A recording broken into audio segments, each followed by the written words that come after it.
ஹாய்ங்க. இந்த வீடியோ எதுக்குன்னு பார்த்தீங்கன்னா, இப்போ தான் நான் என் பசங்கள வந்து டியூஷன் விட்டுட்டு நான் வர்றேன்.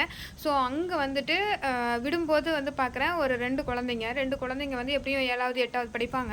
ஸோ, 2 பேரும் சைக்கிள்ல வந்து டபுள்ஸ் வராங்க, கிராஸ் பண்றாங்க.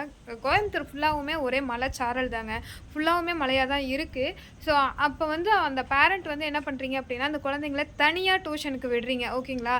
விடும்போது அவங்க சேஃபா போறாங்களா, இல்லையான்றது யாருக்குமே தெரியாது. இப்ப நான் ஒரு பேரண்ட்டா நான் அங்க பார்க்குறேன். இப்ப என் குழந்தைய போய் டியூஷன் விட்டு அந்த மிஸ் வர வரைக்கும் நான் நின்னு விட்டுட்டு தான் நான் வர்றேன். ஓகேங்களா? உங்கள அப்படிலாம் கூட அந்த பேரண்ட்ட நான் பண்ண சொல்லல.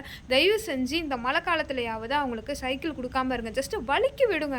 அப்படி இருக்கு அந்த ரோடு, அந்த இது. அந்த குழந்தைங்க வந்து அப்படி வராங்க. அதில டபுள்ஸ் வேற அந்த குழந்தைங்க. அந்த குழந்தைங்களுக்கு எப்படிங்க அவேரா இருக்க தெரியும்? ஒரு கார் வருது, அது கிராஸ் பண்ண முடியுமா அந்த குழந்தைங்களால? பேரண்ட் நீங்க தாங்க அந்த குழந்தைங்களுக்கு புரிஞ்சு நம்ம ஏதாவது ஒண்ணு பண்ணணும். அது 7வது, 8வது படிக்கிற பிள்ளைங்க அப்படியே துரு துரு துருன்னு தான் இருக்கும். ஆ அவங்கள போய் நீங்க டியூஷனுக்கு அனுப்புறீங்க. இது அவங்க பேரண்ட் யாருன்னுலாம் எனக்கு தெரியாது. தயவு செஞ்சு அவங்க ரீல்ஸ் பார்க்குற நேரம் இது வந்து யாரோட குழந்தையா இருக்கட்டுமே, எல்லாமே ஒரு குழந்தை தானே.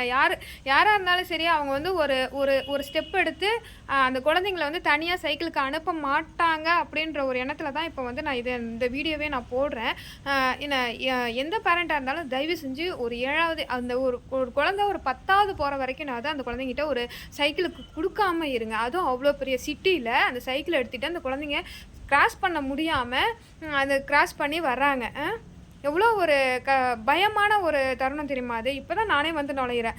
அந்த மாதிரி இருக்காங்க. தயவு செஞ்சு பேரண்ட் நீங்க தான் கொஞ்சம் பார்த்து நடந்துக்கணும். குழந்தைங்களுக்கு ஏதாவது ஒண்ணு ஆச்சுன்னா நீங்க என்ன பண்ணுவீங்க? அதுக்கப்புறம் ஐயோனாலும் வராது, அம்மானாலும் வராது. சரிங்களா? அதனால இந்த மழை டைமோ, இல்ல நைட்டு டைமோ இப்போ மாதிரி கரெக்ட்டா 6:45 7 ஆக போகுது. இப்போ வந்து அந்த குழந்தைங்கள நீங்க தனியா அனுப்புறீங்க. இப்போ ஈவினிங் டைம்ல காரு, பஸ் எல்லாம் எப்படி வரும்? உங்களுக்குலாம் தெரியாதா? அதான் நீங்க வீட்ல உட்காந்து என்னமோ பண்ணுங்க. அந்த குழந்தைங்கள போய் ஜஸ்ட் ட்ராப் பண்ணிட்டு வந்து அதுக்கப்புறம் என்ன வேணாலும் பண்ணுங்க. பாவங்க அந்த குழந்தைங்க. என்ன சொல்றதுன்னு எனக்கு தெரியல. நான் பேரண்ட்ட குறை சொல்றதா, இல்ல அந்த குழந்தைங்க அடம் புடிச்சு வருதான்றது எனக்கும் தெரியல தான். அடம் புடிச்சாலும் தயவு செஞ்சு நீங்களே கொண்டு போய் ட்ராப் பண்ணுங்க.